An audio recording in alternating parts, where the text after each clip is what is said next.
Alright guys, welcome back to another YouTube video. And today we're working on this 2012 Nissan Rogue.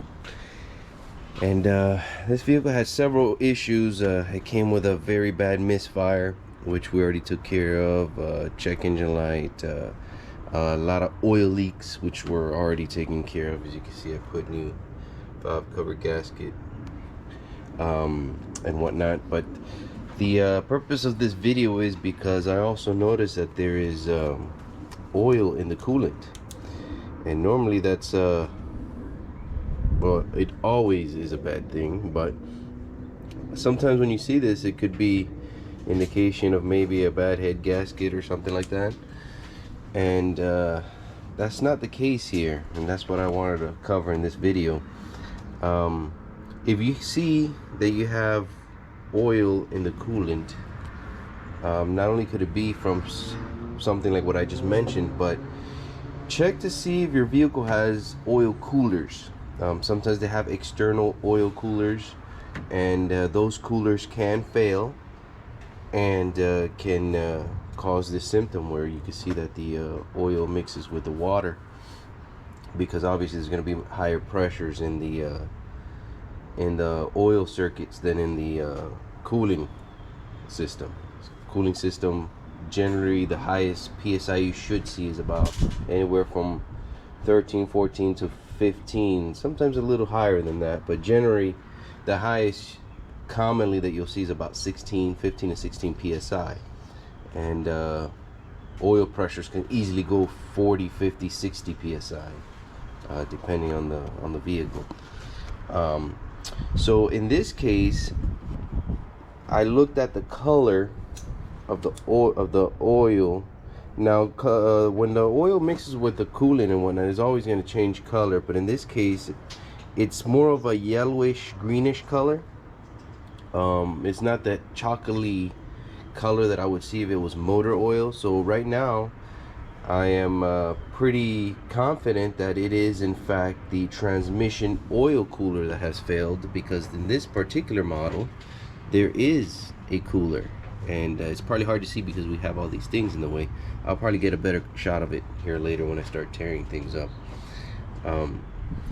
But not only do you have an engine oil cooler in the back, which was leaking as well, it was externally leaking. These Nissan Rogues are bad about that. There is in fact a TSB on this that says you need to replace the gasket to repair that problem, which I've already taken care of. And I tested it anyways. Now that I had it in my hand, I tested it, I pressure tested it, and it was not leaking. So I'm going after the transmission oil cooler based on the color that I'm seeing here, and I hope you guys can see that.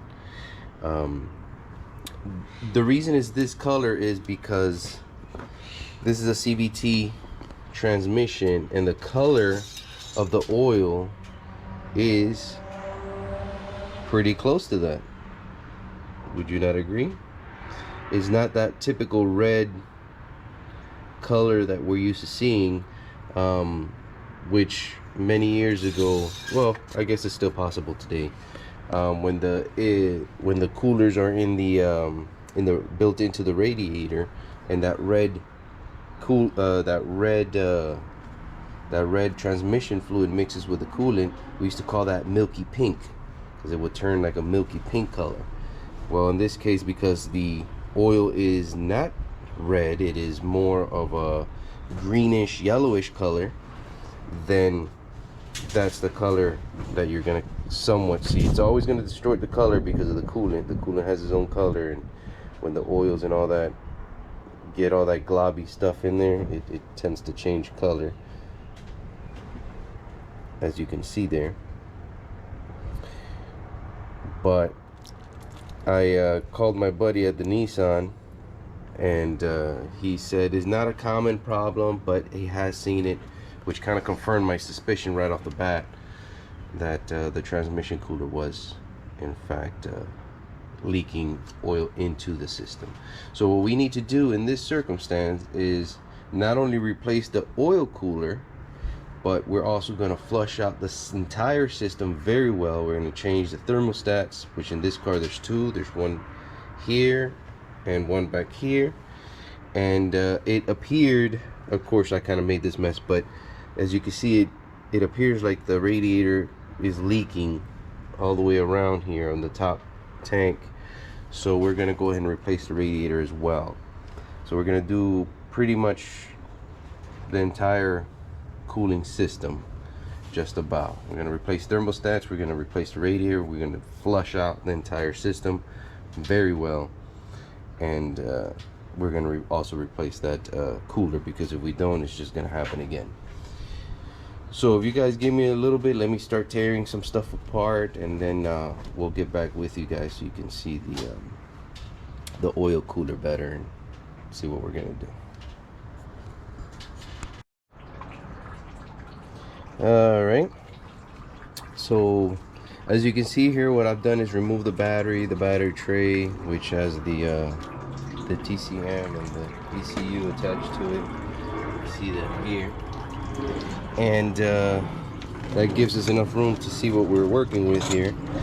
And as you can see, here's the cooler, and it should have 4 lines. Some I think the earlier ones, earlier than this, have only 2 hoses. So this is actually an updated enhanced oil cooler.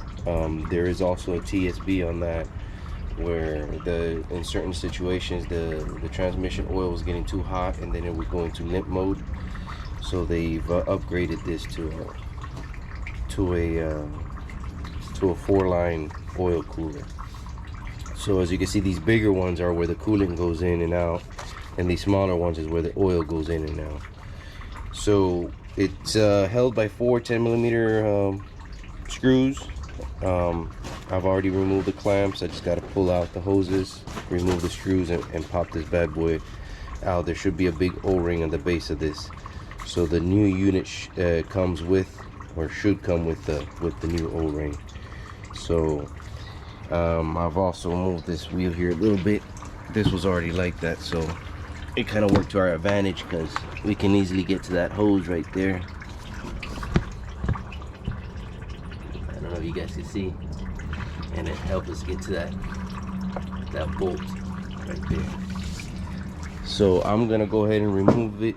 Like I said, it's four screws. You got 1 back here, 2, 3, and then the 4th one is over there, the one I showed you just now.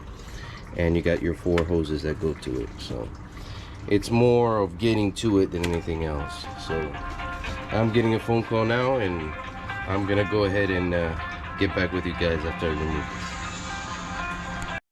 this. Alright guys, so here we have the transmission oil cooler.